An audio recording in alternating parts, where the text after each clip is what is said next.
Greetings, everyone. This is Keller Coleman, known as Coach Keller. We're back again. Oh, my God. I hope that you all had an interesting week. Oh, my God. I'm having such a wonderful evening today, and we have a special guest that's coming up in a few minutes. First of all, if you like the show, please like and share on your social media, on Facebook, Instagram, Twitter, what have you. Please share. As you can see, our tagline here: Instagram, Twitter, Facebook, etc. Please share with your family and friends. We would greatly appreciate it. So we're looking forward to a power pack show. So we'll be getting into everything in a short period. So we have to do our promo and our promo stuff right now. So stay tuned.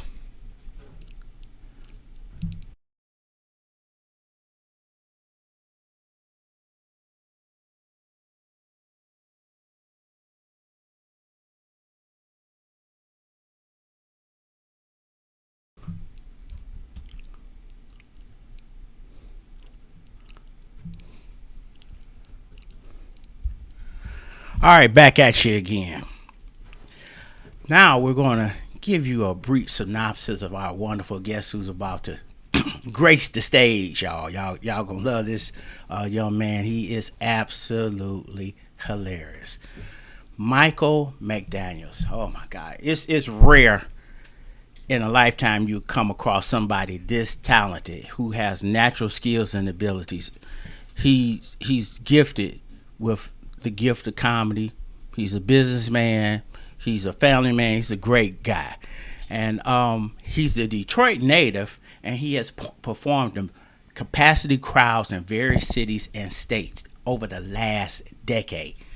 His comedic style has brought audiences to their feet. Yes, if you go to YouTube and look at his YouTube special, oh my God, I was crying laughing after I got through seeing one of his clips, and then I saw his whole show. I laughed the entire time I was watching the video.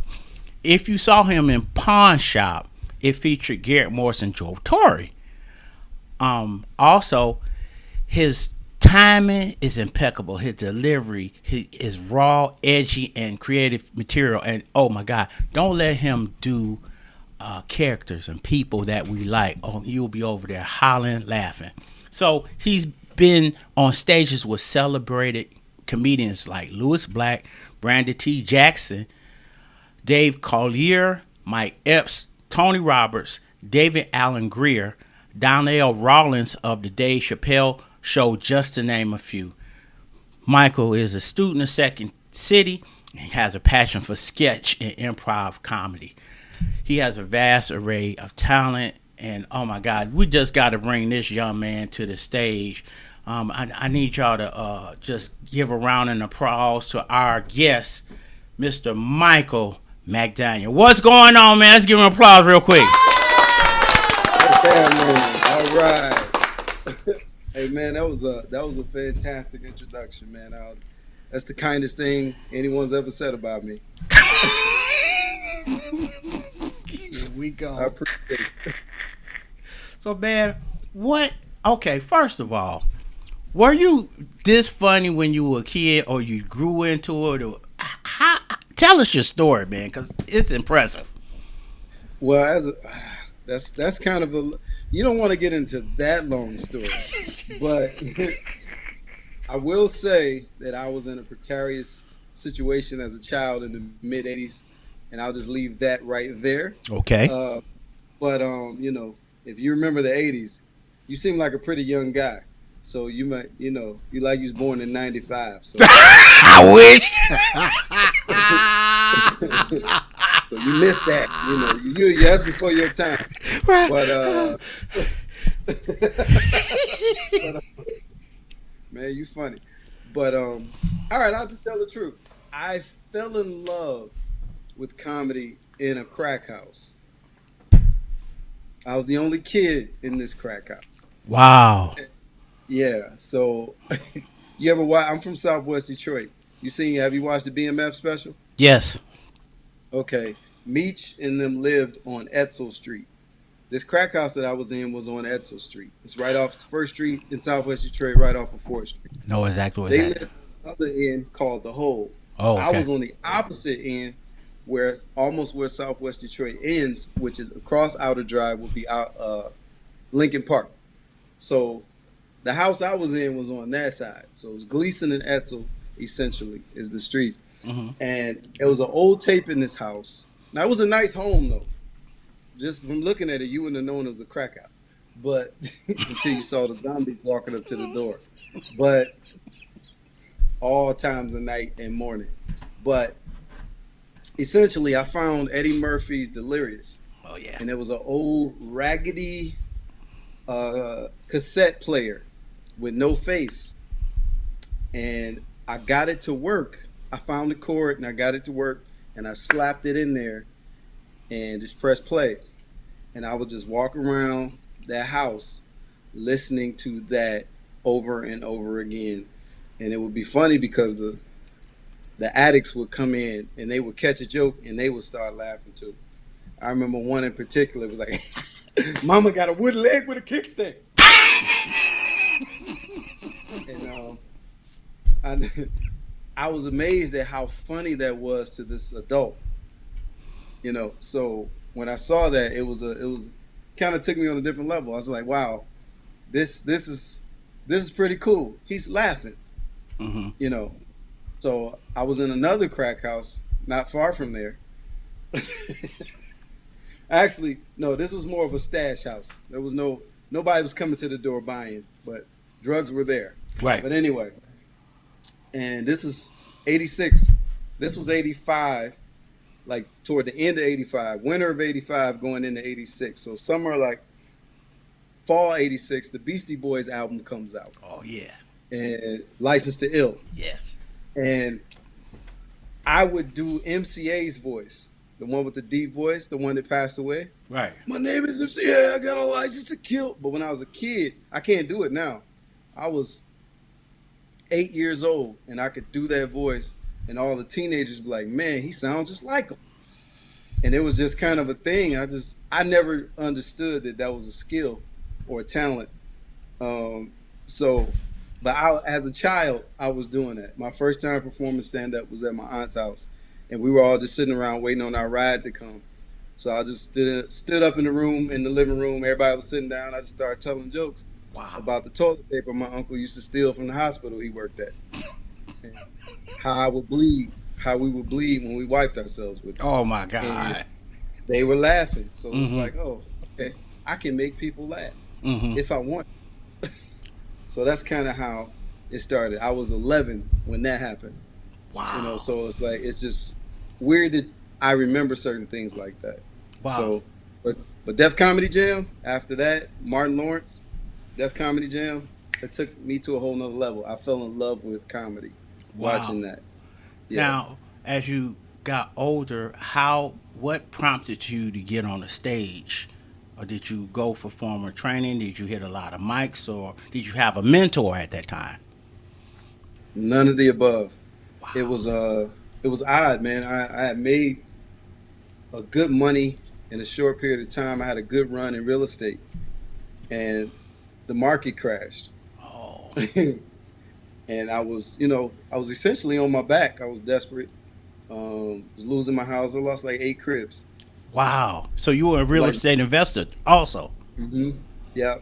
So like one time, lost all that at one time. So when you're 27, 28 years old, and you used to have all your dreams coming true one day, and the next day, just because they say the market's crashed, and it actually crashes for you, it like you don't know what to do with yourself, like, because you've never had that much, and you never lost that much at the same time. So kind of threw me off. So I was kind of in a funk. But I think at that time, this is post Chappelle Show. Okay. So I was a post Chappelle Show, and I known at that point that I was good at doing voices, but I still didn't understand that was a marketable skill, if that makes sense. Right. Now, mind you, I'm almost 30 years old, and I'm like, man, I could do this. And YouTube had just come out. Right. it had just became a thing where, you know, you put your stuff on YouTube. So February of 2007, I put my first videos on YouTube. And for a little while, I was like one of the top comedians on YouTube. That's when they would give you little stars and Right. stuff. I remember that. And I would have like ribbons all down my page, you know. And then I started, this is before stand-up though. And then this is when MySpace was popping. Yes. So I saw that Bill Bellamy's Who's Got Jokes was out. Mm-hmm. And I saw a post. It said, come to, you know, Jokes and Notes. Mary Lindsay, shout out to her. She owned that club there. And I went there to perform. And 3 minutes of comedy. A lot of big people that, you know, are big now were Right. in that room. You know, Deion Cole was there. Yeah. Lil Rel Yeah. was there. You know, and this is where I first saw him, you know, on that show. Okay. And of course, he's blown way up now. Right. You know, happy for that dude. But that's how it started. I didn't get on the show, but I killed the audition, and I was like, ooh, I can do stand-up. Mm-hmm. So that was my first time doing stand-up. Really? Auditioning for a TV show. Yeah, doing voices. So it was weird. All the Detroit comedians were outside. Mike Larry was outside. Blackberry, all them guys. I was like, hey, what's up, y'all? Y'all from Detroit? I'm from Detroit too. And it was like, if you understand the comedy scene, it was like, man, you from Detroit? We don't know him. Right. It was Right. like, he don't do comedy. I didn't understand the culture, Right. you know. But also, I was a grown man at the time. I was 29 years old. So it was like, I don't need the culture. So I'll just do my own thing. Right. And then I'll go from there. So that's pretty much how I started. And then after that, maybe a month or so, or 2 months after that, that was March. So by, April, I made a decision. This is what I'm going to do for a living. Wow. Because I didn't have anything to lose. Right. Wow. So you went from real estate to auditioning to going out on the show. So after that, what was the next pivot? How did you get? What'd you say? Start throwing my own shows. Really? Yeah, I didn't wait on. I realized that nobody was going to book me because by the way people responded to me, I was new. Nobody knew me, so I was like, I just got to work aggressively, and I'll put people on shows that they know, that people know already. They don't know me, so if they know them and I put the show together, they'll get to know me. So I started doing it that way, and that's how I started to, you know, get out there. I just started doing my own thing. I would go gang of open mics. I would be on the mic. If there was a microphone to grab, I grabbed it. Because at that point, I had nothing, you know what I mean? I didn't have anything. You know, I didn't have anything. So it was like I had to. Wow. It was a matter of survival. Okay. You know, it was a matter of survival. So if I want to get booked, if I want to work, if I want to do this is what I have to do. So it was just sink or swim. Wow. Literally. Yeah. So even though it was your passion, you kept working at your craft and kept working at it and working at it and working at it. Now, it was, yeah, because it doesn't matter that I get on the mic. If I get on the mic and I stink, it has no impact. So I understood it wasn't just about grabbing the microphone. It was about, I'm going to be funny. I have to find a way to be funny. Fortunately for me, I had a gift. Right. My voices were my gift. Mm-hmm. But if I just do voices and I don't put any funny material behind the voices, I'm just somebody just making noise. So I had to, people will clap, Mm-hmm. but people won't laugh. Okay. You know, and I think Martini Harris really helped me. Okay. You familiar with Martini Harris? Yes, He helped me. I've seen you. My voices were great. He told me, he's like, man, you're probably one of the best impressionists I've ever seen. He said, but when you're up there doing those characters, I see too much of you. Like, I don't see the person that you're doing. I hear them, but I don't see it. And he told me, he said, you got to be careful. He said, you're two comedians. You can just tell straight up jokes and be funny, and you can leave the jokes alone and become other people. and take it somewhere else. So it was like that helped me understand the power of being able to do that. Right. And, you know, I failed at maximizing that on a few levels because of ego and competitiveness. But I should have stayed focused with the multi-million-dollar talent. Wow. Yes. I have to slide in here, y'all. This gentleman, I'm telling you, please follow him because we got more questions to ask. Please follow him. Please, ma'am. Please, sir. Please follow. He's on Instagram. He's on YouTube. Please follow him. Okay. His link is at the bottom of the screen. His link tree. I am McDaniel. Please, I guarantee you will not be disappointed. Again, follow his link tree. I am McDaniel. Trust me. I normally don't go to bat for folk this much, but this one, we only met 2 years ago, and it was a conversation. And shout out to Mike Larry because he's the reason why this is happening.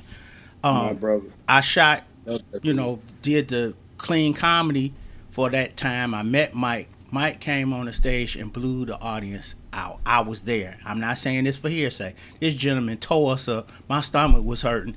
And it led to today. And so shout out to Mike Larry, man, because this wouldn't have been happening if it wasn't for him.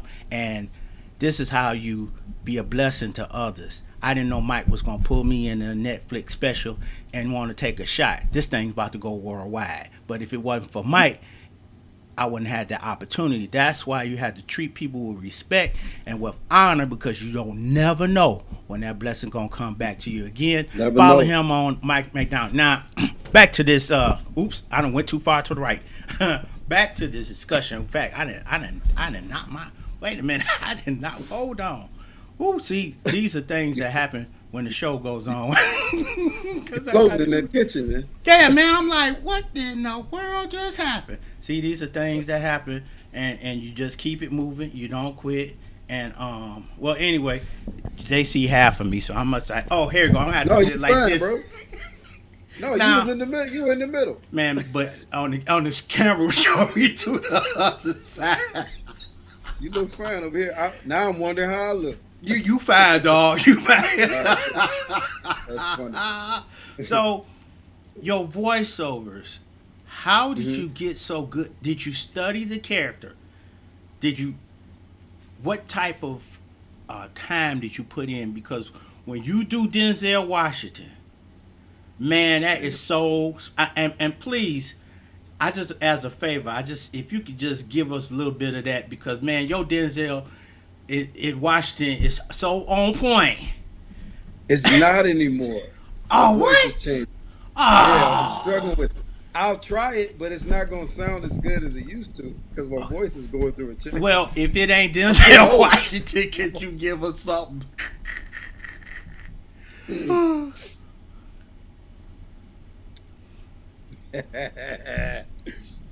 Keller, how you doing, man? You all right? Doing fine, sir. You doing fine? Yes, sir. How's your podcast going? Podcast going great, sir. We're getting new subscribers. You working hard or you hardly working? What you doing? I'm working hard, so I won't have to hardly work later. Yes, sir. It says you on the air. Are you on the air? Yes, I am on the air. Okay, that's a nice kitchen you got back there. Thank you. It's a nice house. You making money? Yes, I am. Yes, sir. You making money? That what you telling me? Yes, sir. You telling me you making money? That what you doing? Yes, sir. Huh? How much money you talking about? Couple grand. Tell me a couple grand. So you telling me I need to charge you for this interview? I need my percentage. Okay, sir. Do I need my percentage? Yes, you need your percentage, sir. Huh? Yes, sir. 10%, huh? Yes, sir. My man. Oh, Yeah, God. okay. 10%. 10%, sir. Hey, you say 10% is 10%. That what we doing? Yes, sir. Yes, sir. Yes, sir. All right. You got it? Yes, sir. I got it. All right. We're not going to be in Pelican Bay neither. We're not going to be in Pelican Bay. We're not going to be in Pelican Bay when I get through with you.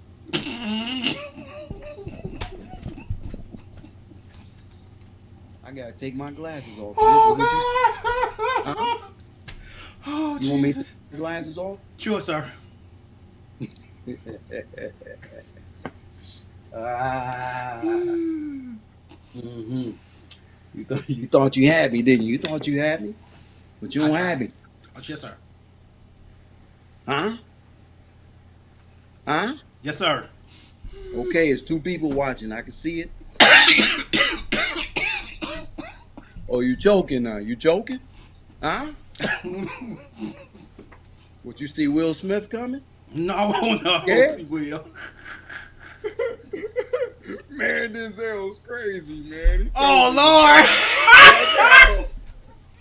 Lord. Denzel told me, like, right in the break, you know, as soon as you go up, that's when the devil comes in. And the devil was sitting next to me during the Oscars. And the devil go slap him. And I was like, devil. No, I'm just kidding. All right, let me stop. I'll just go on and you'll never get to your questions. No, that's all right, man. You good? Cause Improv. see, it shows a realness and a uniqueness. Cause I want the guests to just be themselves. I appreciate the two, the two hilarious spot on live. Oh man. Oh God, that was. That's what the fun is. So, when did you start traveling around the country after you started to do the shows? How did that come to play? What happened? I started to, I guess, market, and I ended up with the manager, Dave Morose. I met him through Mark Ridley at Mark Ridley's Comedy Castle. I won. So it's like my second year. So this is like 2010. Yeah, 2009, 2010 is when stuff. I started 2007. Yeah, 2009 into 2010. 2009, I won the Detroit International Comedy Festival. Wow. I was best of fest for Detroit. So, and that was a strong, validating moment for me to be 2 years in, and that was cool. And that got me an opportunity to audition for Just for Laughs. For Montreal, I went to New York and auditioned for that. And what's crazy about all of this, man, guess who was a part of that audition? Guess who auditioned the same night as me? That's a good question. Are you familiar with Donald Glover? Yes. Childish Gambino? Yes. Atlanta? Okay, I don't know that one. The star of Atlanta. The show Atlanta. Oh. Now I know you're talking about. Go ahead. Yeah, him and Jay Farrell, the other guy who does voices. He was on Saturday Night Live. Yes. The difference between me and them is I look like a grown man. I probably had on what you have on right now. Okay. I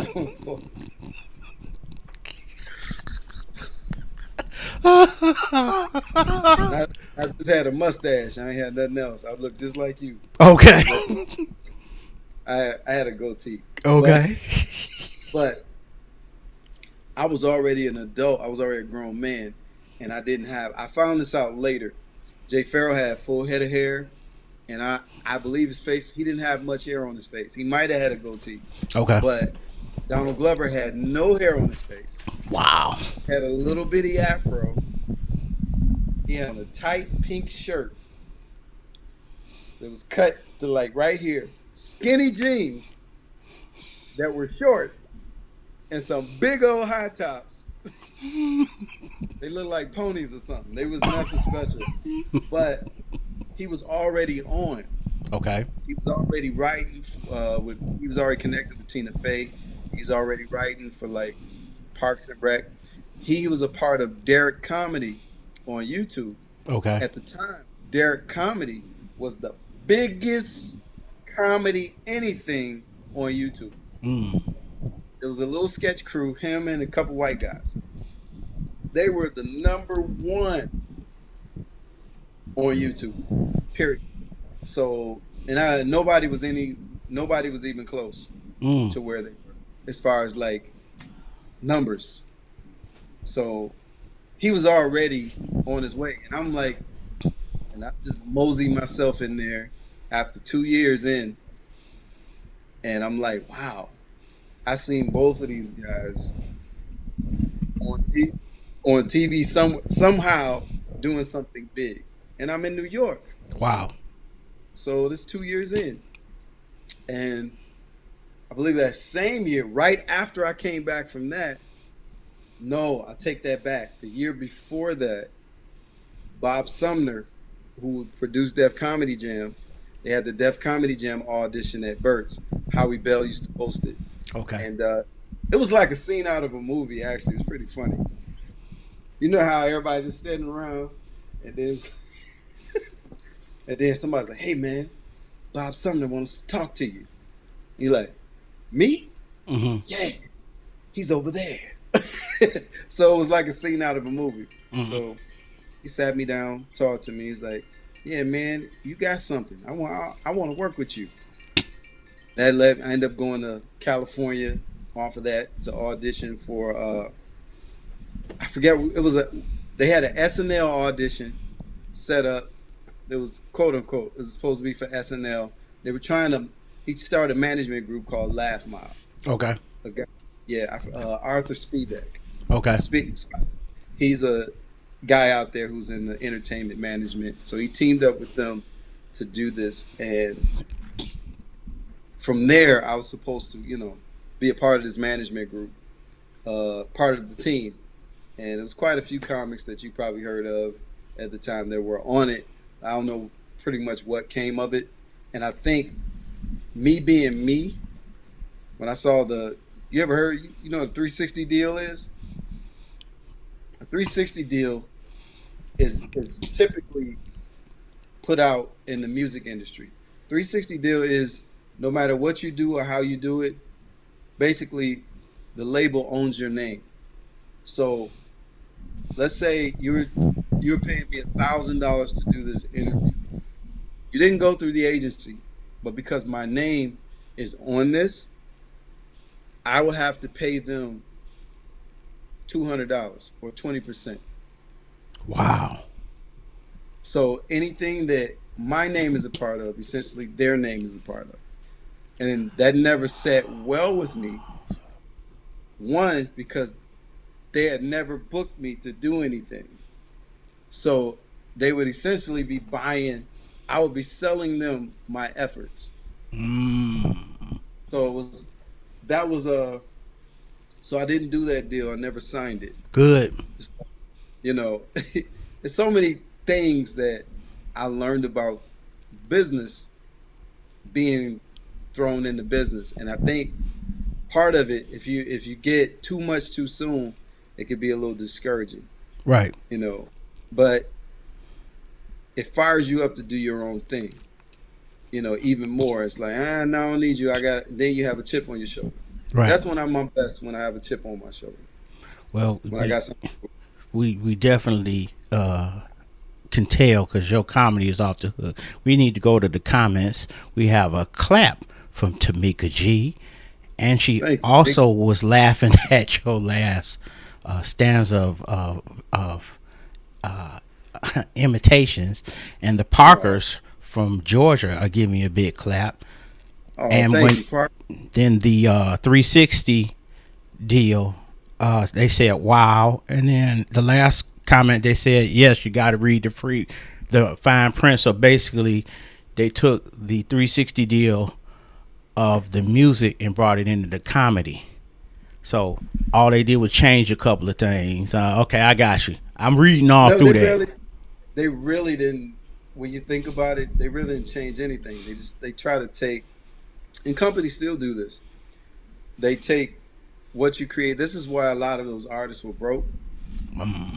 This is why a lot of artists go broke even now, trying to make it. But now it's more of a do-it-yourself type of environment, and it's been that way for a while. But then there's still a few that'll sneak through the crack, and they'll take you take your firstborn. Wow. We got You know? another comment from Demetria, and she says, "This is hilarious." So you definitely are touching folk. But yeah, that 360 deal. Now I know what you talk about. You, I appreciate the fact two things that you just touched on. One, you didn't come up the traditional way with the local comedians. You had to start something on your own, even though they didn't know you at the time. They know you now. Yeah. Two, even though you went to New York, you didn't sign the deal. You learned how to pivot, and then you still went at a different pace, and you still stayed busy. And so after that didn't fizzle out, how did you still get to go around the country? Was it just because people saw you, or word of mouth? Yeah, it was all of that. Like people would find me on YouTube, and like I got a few college gigs just off people finding my stuff. Like, and that was good money, to go, get to leave home and go crack some kids up. You know, me and Larry did a show. Mike Larry did a show, and we went to the University of Massachusetts. And if you Wow. ever ask him about that drive there, he still teasing me about that because it was delirious. We got the gig and we was like, come on, man, let's just go. We drove. It was like 12 hours. Hmm. Like, so we left. I was like, come on, man. We left at like, what time we leave? It was late. I was like, I can't sleep, so we might as well get on the road. And I saw a wolf on the side of the road. And Larry was like,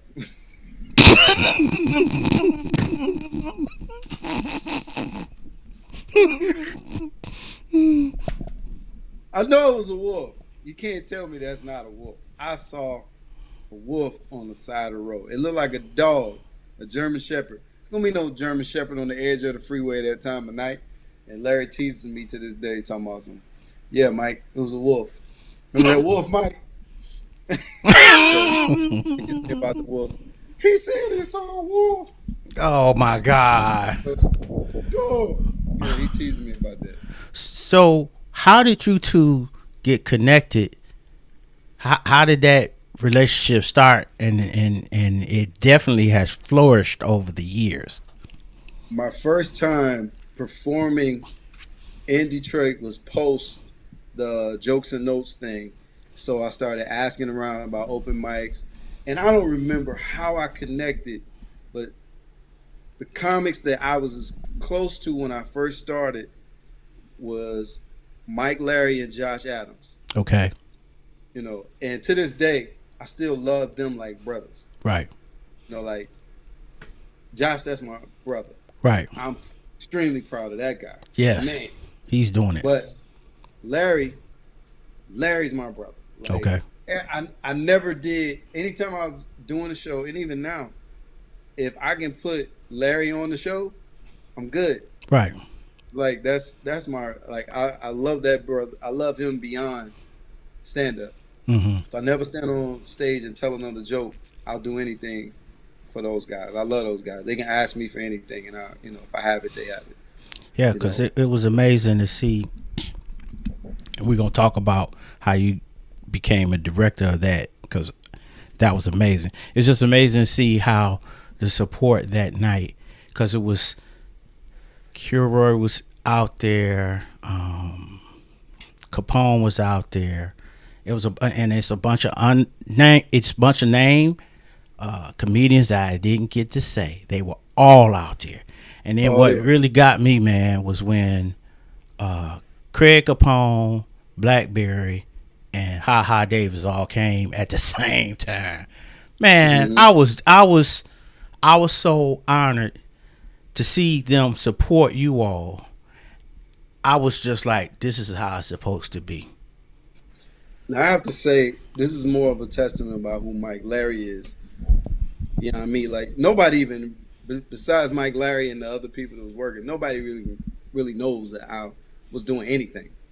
Like, so that's not something that I was marketing and promoting. My job was just to make sure that Larry could focus on his show. Okay. And I could deal with, like, when he did his first one at Renaissance High School, that was my job there too. make sure everything flows smoothly, get everything set up so he'll be good. This one's on a whole nother scale and a huge testament to him and his growth as a comic, as a man, as a businessman. Right. Like, it's night and day. And that wasn't bad. He packed Renaissance High School before, that auditorium before. But now the same person has flourished so greatly in the last, we did that in 2000. I did mine in March. He did his in June of 2011. Okay. You know, I was at Charles H. Wright and he did Renaissance right after. So the growth and the lessons that was learned from those and just paying attention and the connections that he's made because of the work he's done, that's really made that happen. Wow. You know, it was all I really did was put on the walkie and make sure stuff was right and kept people off of him and made sure people where they're supposed to be. You know, that's really all I did. I didn't do anything exceptionally great. You know, like nothing greater than what all those other amazing people did. You just followed in your gifting because it was smooth. Even though where there were some hiccups, you never lost focus. You kept everybody calm. And I was like, that's a true director. You kept the young guys calm. You kept everybody away from Mike Larry. You kept everything flow. My hat's off to you. Not just because you on my show. I wanted to tell you that night, but it was busy. But it was awesome because I didn't know it was a Netflix special until I got in the back with the young comedians. I was like, Netflix, what? Then one of your camera crew, Mr. Dickinson, his brother went to school with me. He stayed down the street from my old school off on the east side. And I was like, wow, small world. And then to see I was like, wow. And then, you know, Mike hooked me up because at the last minute he called me on a Friday. He was like, Killer. I said, yes, sir. You still come to my comedy show? I said, well, I ain't got it. He said, just show up. I said, okay. So the funny part, I got there the same time as his daughters. The same time. We walked right behind them. And the daughters remember me, and then they asked the ladies were there, is this your group? And she said, yeah. They said, oh, well, walk in. And we walked in. And then I was like, okay, let me dip to the back because I don't know where the fellas is at. And so I went back there, man, and here you come. You kept everything calm and cool. You kept Mike cool because when it was time for him to deliver, he smashed. He smashed. He was, you know, he flowed. He did his thing, man. I'm so proud of him. And you talking about all the people that was there. Let me tell you, man. As far as comics, like for a comic to have, it's expected for other comics to show up. Okay. But nobody shows up for, like, to be honest, like I've never seen so many comics show up for one person that's their peer. Right. You know, I think some came just because they're like, oh, he doing a show at the Redford Theater. Let me see. Right. Like, a lot came to see if he was going to fail. True. But the majority came to see him win. Right. You know, I think my point is Mike Larry is so loved. Yes. Because of who he is. You know, he's always been the same. He's always been solid. He's just who he is. And it's a testament to his character and just how great of a human being he is. Yes. So when you get comics, and I said that to say, like, when I did Out of My Mind at Charles H. Wright, he was the only comic that was there. Wow, I heard you shout him out at the end of the show too. I heard that. Yeah, see, he was actually supposed to open for me. Okay. To warm the crowd up and get them, but he had a show and he ain't make it. Oh. So I had to open up for myself. Wow. Go change clothes and then come perform. So it was one of those things that needed to happen. God set it up the way it was supposed to happen. Right. You know, that's just how it's supposed to happen. But I remember no other comics being there. Wow. And I had no, and at the time I really didn't. I did have haters. I was about to say I didn't have any haters. A lot of people didn't like me, not because of anything I had done, but because of how fast I moved. Right. And I didn't ask permission. So if I could say anything to anybody, don't ask permission to become yourself. Right. That's just awesome. Become yourself. Just do it. Mm-hmm. And once you get there, they'll understand, and you will too. True. So just go for it. And wow. people won't like it. It'll make them uncomfortable. Mm-hmm. They won't understand how you got there so fast. Yeah, because when I first saw you, I'm like, I didn't know you were a headliner, and I didn't know anything about you. You was kind of quiet to yourself, and we was over there on Livernois near Curtis, and I was like, he's unassuming. What you got on that stage? Remember you had that little girl come up to the stage, and you were talking to her as Denzel. Man, we was dying. Oh my God. I don't remember anything. I remember the show because I seen the pictures you took. Oh, okay. I remember the pictures you took, and I still they're on my profile somewhere. Really? And I just showed up and just went up, But I don't. What I said or how I said it, I can't tell you. Like, I couldn't tell you. Man, I gotta give you another shout out. Now I done told y'all about this wonderful young man. He is excellent. Y'all need to go to Linktree.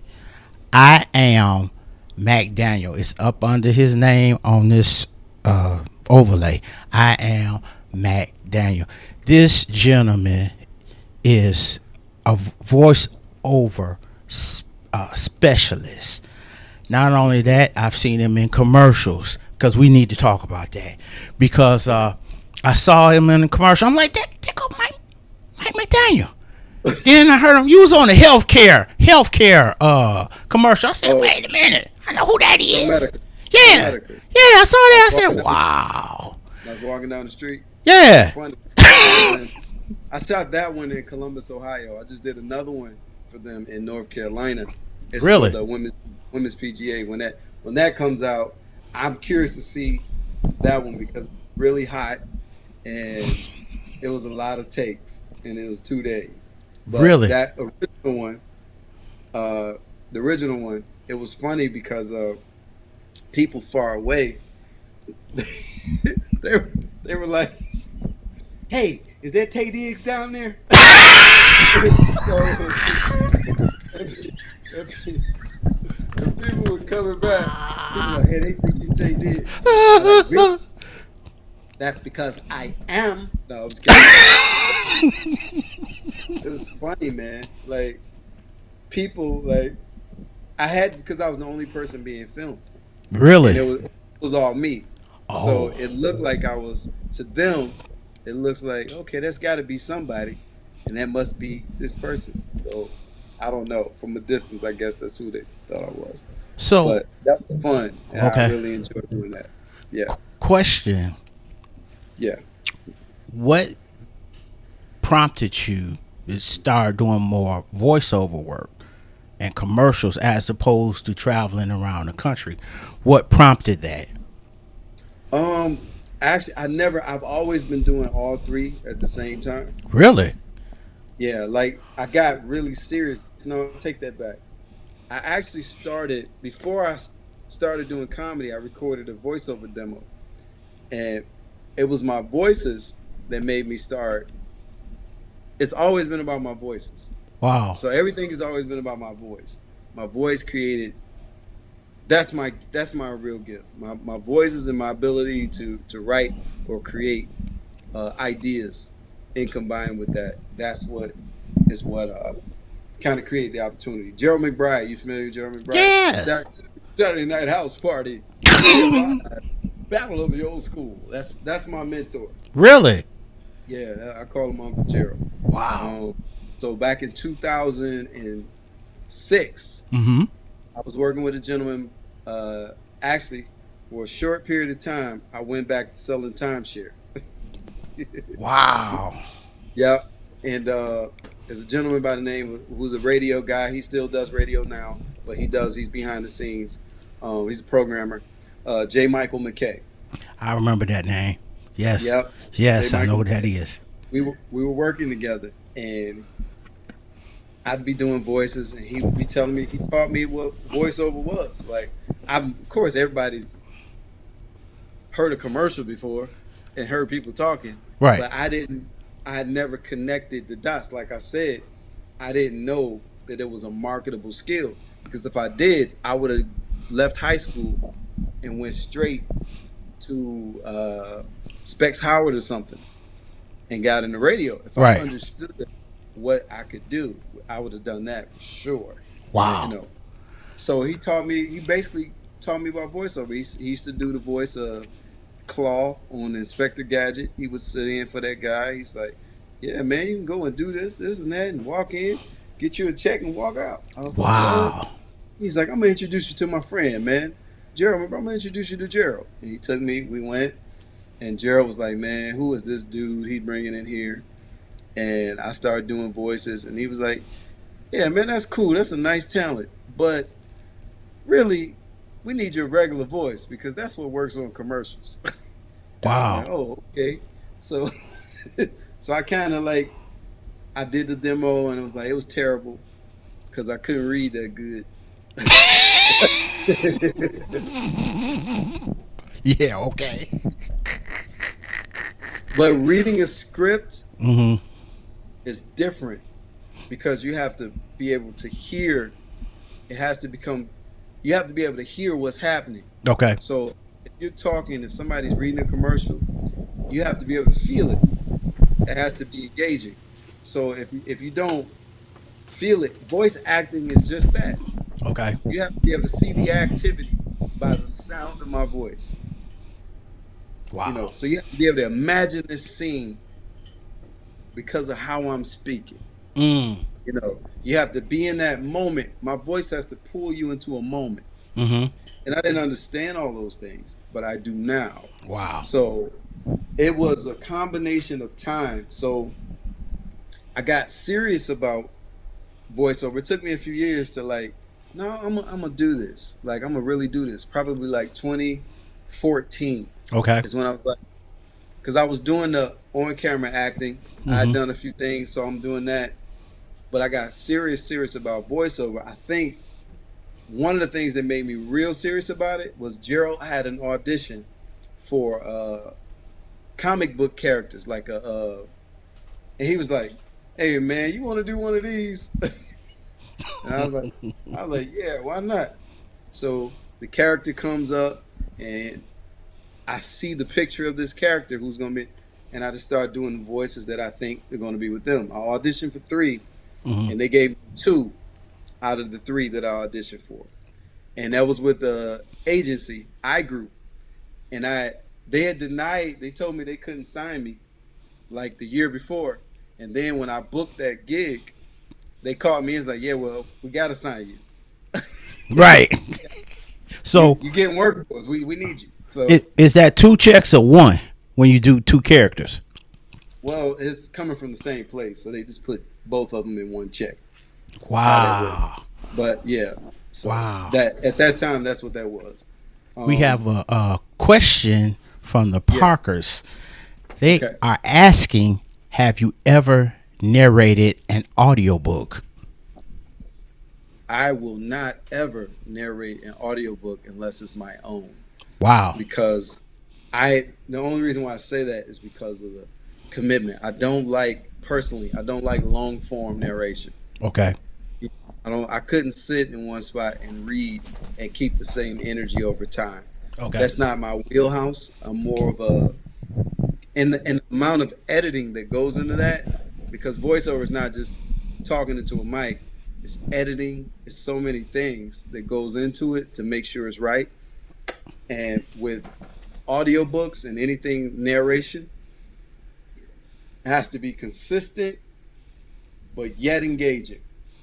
And I couldn't do that for 50,000 words. There's no way I could do that.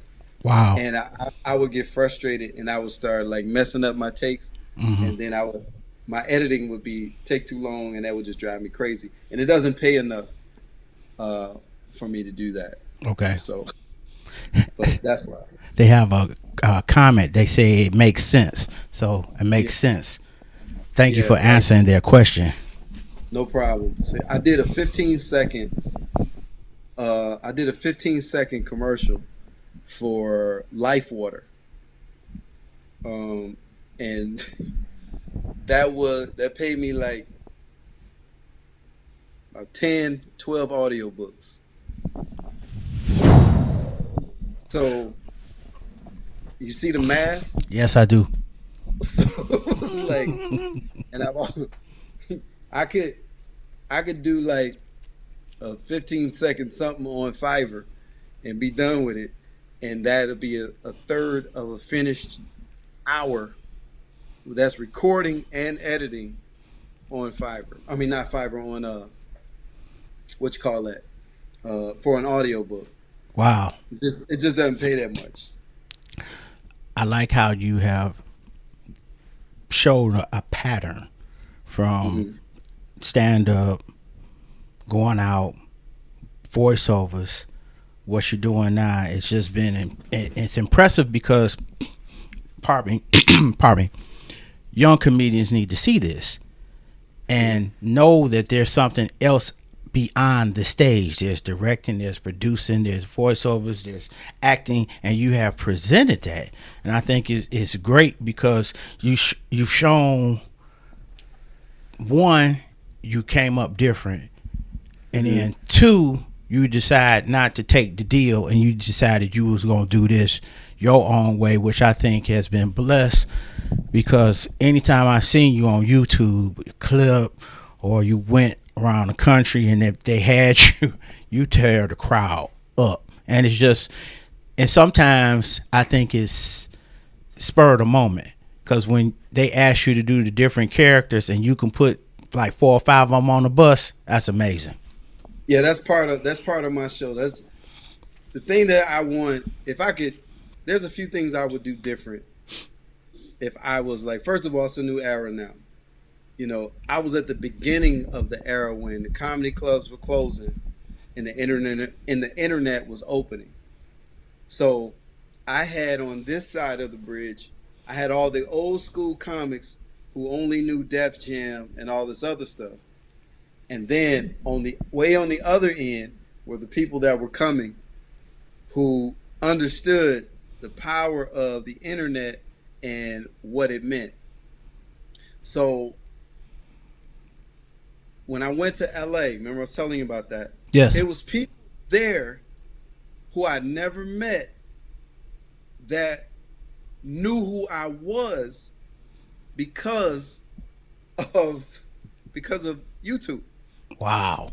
I never forget it. It was a guy, he was a comic himself. He was like, man, why you didn't do Mike Epps? Tiffany Haddish was there, as a matter of fact. Really? She walked. Yeah, she was doing an improv thing like right after our show, and she was like, "You was funny." She was like real sweet and unassuming, but she's the same person she is now. Okay. You know, and I had also seen her on Who's Got Jokes, so I was like, "Man, it's a lot of cool." Like I'm like rubbing elbows with Earthquake was there. Oh yeah. You know, Naeem Lynn, who works with Kevin Hart, part of the Plastic Cup Boys. We talked after. You know, one thing I would do different is I would have focused on YouTube. One, I'd be rich by now, and my production would be somewhere else. Okay. One thing I would never do again is focus on local competition. And the reason I say that is because I allow people to talk me off the bridge, talk me out of my gift. Now I stopped doing voices. Like, cause people were like, all he got is them voices.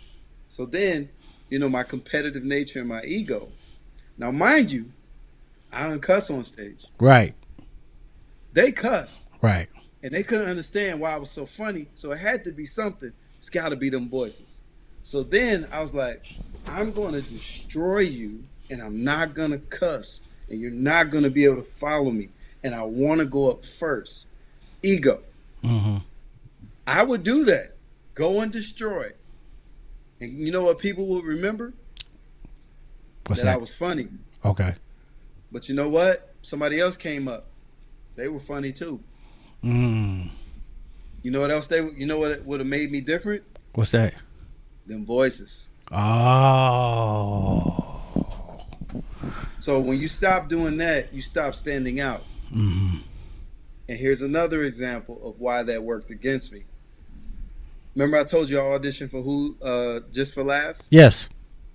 The next year, the same producer, Jeff Singer, came back in town. He was doing a course. He was doing a class and teaching people, you know, how to make it. And I talked him into he was going to cancel a course here, which was during the Detroit International Comedy Festival, which is when David Alan Grier, he closed it out. And I got to open up for him. I hosted that show. I opened up. Coulier was supposed to do it. Really? For some reason, he couldn't do it. And I ended up doing it. They called me and asked me to do it, which was the same weekend that I recorded Out of My Mind. Out of My Mind was on Friday at Charles H. Wright, which was the opening night of the Detroit International Comedy Festival. Dave Morose made it the opening night of the Detroit International Comedy Festival. He made it a part of the festival. Wow. Yeah, so that was a blessing. So he did that, and then Sunday, I ended up opening for David Alan Grier. So one thing I did not. But earlier that week during the festival is when Jeff Singer was here. Picked him up from the airport, and I picked somebody up from the airport for him. He's the guy who could have put me on. Mm-hmm. So the last time he saw me, I was doing impressions. When he saw me again, I was the only one. Now this is a room full of comedians. I was the only comedian that made the other comedians laugh. Mm. But guess what? He was like, I was going to bring you to Montreal, but you didn't do any impressions. Wow. So it's like, I didn't believe him, but at the same time, you have to know where your strength is, and you focus on your strengths, and that's how you build. Build around your strengths, and don't worry about what people say. Wow. You know, all you got is a 3-pointer. Shoot the 3. If you 100% free throw shooter, get to the line. Mm. You know, do your thing well. Right. And don't let anybody talk you out of it, or you'll be where they are. Right. Exactly. So now you're doing voiceovers and commercials. What's your plan 6 months out? Are you getting back on the stage? Are you accepting comedy gigs? Yeah, I still do comedy gigs. I'm still working. I just got back from Indianapolis this weekend. That's a whole nother story. Like, was it good? Was it bad? Do tell. Do tell. Terrible. Oh no. It was a situation I never got a chance to work. What? It was weird, man. I've never had this type of situation. I feel like it was the DJ. I felt like I looked like the guy who took his girl from him. You know how when a comic goes up and the DJ forgets to play the music? Right. Now, mind you, we're in a college auditorium. It's packed. And they bring me up to nothing. I walk across the room to... It was weird. What? So now I'm the only one that came from out of town to do the show. So I go up there. Of course, I gotta say something. Right. And I'm the type of comic. If you're not laughing too, and you feel like I'm ridiculing you, then I'm not gonna do it. You got to be laughing too. Right. It's got to be fun for everybody. Because I don't want to fight. I'm not trying to hurt your feelings. I'm trying to have fun, just like you. You know. So that's essentially what happened. And he said, "You ain't give me no song." I was like, "I didn't give you a song. So you decided not to do your job because I didn't give you a specific song to play?" And it was just weird. Now, mind you, this is church show. It's, you know, mothers and pastors in here. So it was weird. Wow.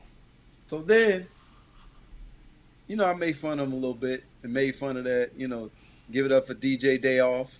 You know, literally, he took a break. Like, right.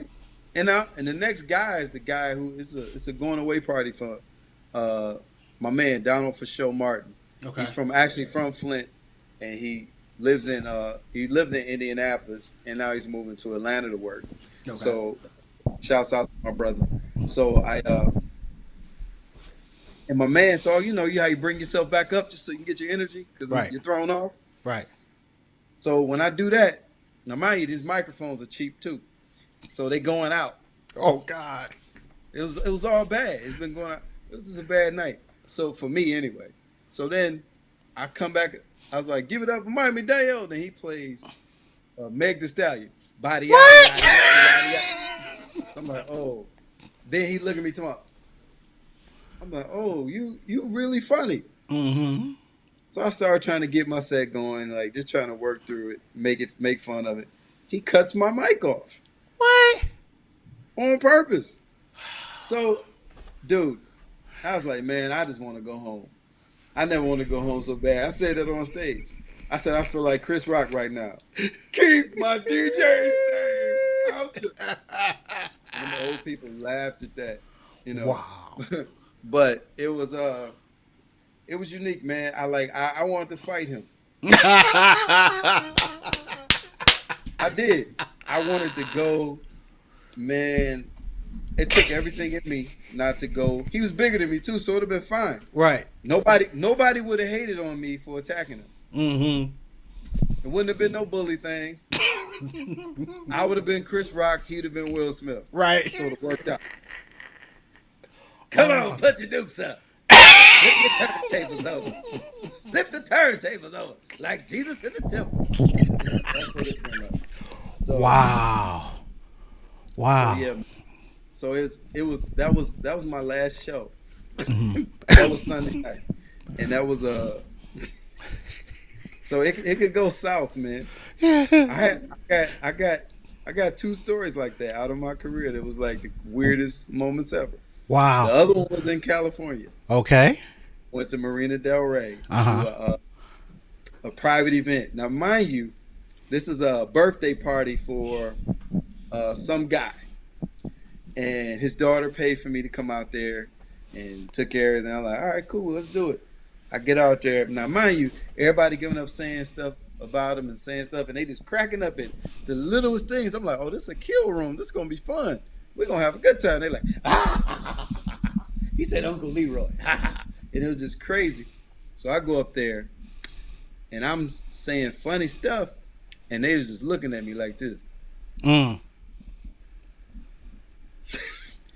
But the people, like the vendors and other people along the back walls and on the outskirts, they're laughing. And then they're perplexed. Like, why is nobody laughing? I got off stage then too, because I was like, I'm not about to fight with y'all. So I get off stage, and this is the funniest part. When I got outside, it was already people on the phone talking about what just happened. What? He like, dog, you gonna believe this? Like, dog, this comedian was funny to them. Dog, they was just staring at him. It was I ain't never seen nothing like. He's like, hey man, hey. He's like, bro, I'm telling my man, bro, you was hilarious. I was like, man, what? I was so confused. So anything can happen, man. Like, you can't have an ego. Wow. Because you get your life handed to you. You got them cracking up in the comics, sir. They're really? They're laughing with emojis, and they're laughing out loud, laughing to you got them cracking up in the comments, man. Wow. So, yeah, I really, really appreciate you coming on the show, man. I mean, I knew you coming was going to take us to another level because people needed to hear your story, and your spot on comedy is on the one. And I could have swore, you know what, I thought I had your link tree up under your name. I forgot to put it. Oh Lord. Hey, Anyway, follow, yes, there you follow go. Mike McDaniel. Go to my Instagram and just follow I am McDaniel. Yes, please do. McDaniel. My link tree is in the bio. You can get all my stuff. The Dr. Will Show, my animated series on YouTube. You can watch that. I did all the voices on there with the exception to one, and it was a female voice. So I did literally every voice on there. So you can check that out. And also check out my voiceover page, michaelmcdanielvo.com. You can see just my commercial work and other projects that I've done, and some of my own camera stuff, and my YouTube as well. So Yes, and don't let him do Steve Harvey because his Steve Harvey's a oh yeah, see, you need to you see this here, black on black love. Let me back a little bit. y'all support him. Please get this T-shirt, please. Go and get you one. Get you one of these here. Where can we get that shirt on your link tree? On my link tree, you can go to agapeculturebrands.com and you can get black on black love, ambitious love. This was actually, it had nothing to do with regular male-female relationships, but people turned it into that. It was really about supporting people like yourself. It was about showing love to everybody, and all of us are important in our endeavors. So, man, my hat's off to you for your endeavors. It's an honor to show you black on black love and just be a part of what you're doing, man. I really appreciate it. Man, like I'm out. Thank you. I'm gonna order a shirt before we get off our call because we have to do our after action after this is over. Wait a minute, the Parkers have just responded again. They say you are funny, inspirational, motivational, informational, and most of all impactful.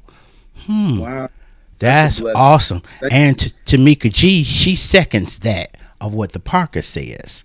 That's so a blessing. We appreciate you, man, because, oh, my God, I knew I was going to laugh. I knew they were going to laugh. I said, I knew it. I said, when you said yes and we set the time up for today, I was so excited. I prepared your show way in advance.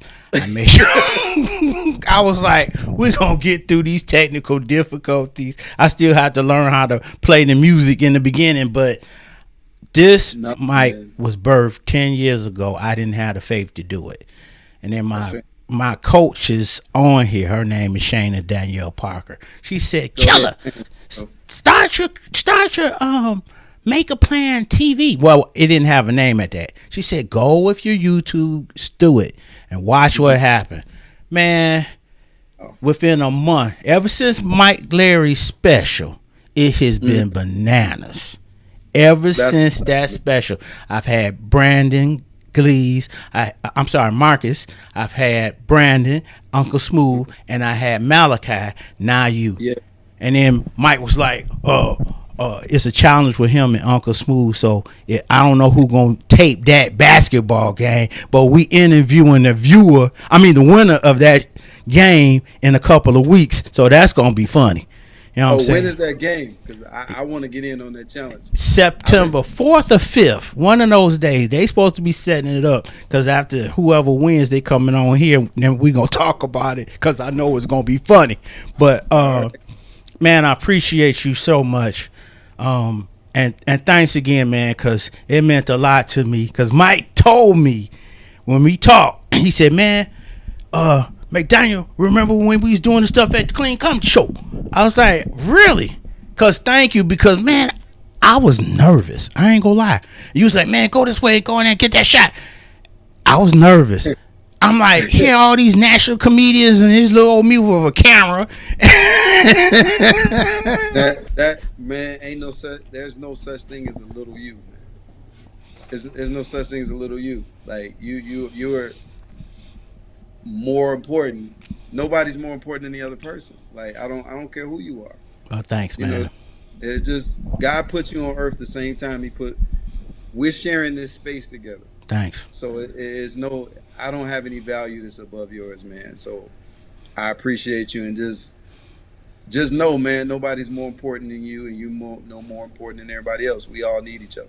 Thank you, man, because you did your job. You inspired me, and then to see, Dick Gregory's nephew, Mark. Yeah. And how everybody was vibing. And then we in the back while y'all taping, and him, and D, they all was having conversations and talking about stuff, and I was like, wow, this was nice. Oh, we have a comment. The Parker said, "Woo, say it again for the folks in the back." That's your last comment.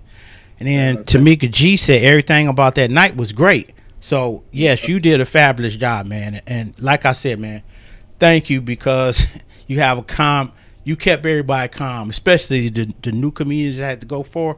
They was nervous, but Jay Will came in the room. You told him some stuff. Jay Will came in there and just said, "Hey, look, this stage is just a bigger stage. Go out here and do what you need to do." And they did it. And then when Mike came out, he was relaxed, calm. And man, I enjoyed what I could see that night. It was an excellent production. Last question. When can we expect that Netflix special to drop? That's a good question. We haven't put that. We got to work that out. And I'll just say, stay tuned. Keep following Mike Larry. Keep following me. Anything he's promoting and pushing, I'm promoting and pushing. So just stay tuned. It's a few things behind the scenes. Just got to work them details out and get it ready for public consumption. Soon as you get a date, man, just hit me up and we make sure I'm gonna push it. And definitely we're gonna talk about it here, and then have both y'all on at the same time. That would be a show. Oh my God, because both y'all make me laugh, and both y'all make all of us laugh. So I'm gonna pitch it to them and say, look, I need to have you and Michael McDaniel on the show together. I know we gonna laugh. I know the audience gonna laugh. If you go back and watch any of our episodes of Bible Talk with the comedians, man, we had fantastic time on that. Okay, so, I'm gonna go do my homework. Yeah, we did that, but we had fun. It was everything it needed to be. So yeah, I'm glad I said that. We got to get that going. Yeah, please follow up on that, because I didn't know you was a minister too. That I was impressed. I said, wait a minute, all this, he know how to spread the word of God and apply it. Amen. I'm not much on titles anymore. So okay. I'm just Michael. Man, a lot comes with that. So, I was like, but we enjoy. I get tired of. I'm tired of hearing comedians that have a short vocabulary. Meaning, there's so many words in the thesaurus that you could use and be funny without having to resort to a cuss word. And I'm like, man, that is preposterous. You know what I'm saying? Did you say the Rogers? The Rogers. The sauce. I'm so ghetto, man. I'm from Southwest Detroit, River Rouge, E-Course. So I'm like, the Rogers? Right. Rogers. Yeah, man. Who knew? Who knew? As Tony Baker said, I never knew. It's been like that the whole time? Right. That's my new saying. It's been like that the whole time. Man, I'm so thankful that you came to MAP TV. MAP TV, and I'll say that's when we're going to end this segment. MAP TV is make a plan, make it happen. This show interviews authors, comedians, investors, business people who have made pivots in their life. And they may have been at one state and they said, you know what, I'm going to trust God and try something again and see what happens. And we're telling the good, the bad, the ugly, what have you. We not Jerry Springer, but you can touch on and say, look, I had a tough time, but look how God has blessed me, which he has blessed you. And we are so glad. We are so glad you came aboard, man, and bless the audience. I truly appreciate you. So stay tuned, because I got to end the show. Don't hang up. Stay tuned. All right, man. All right. Let's see. Wait, who's wrong one?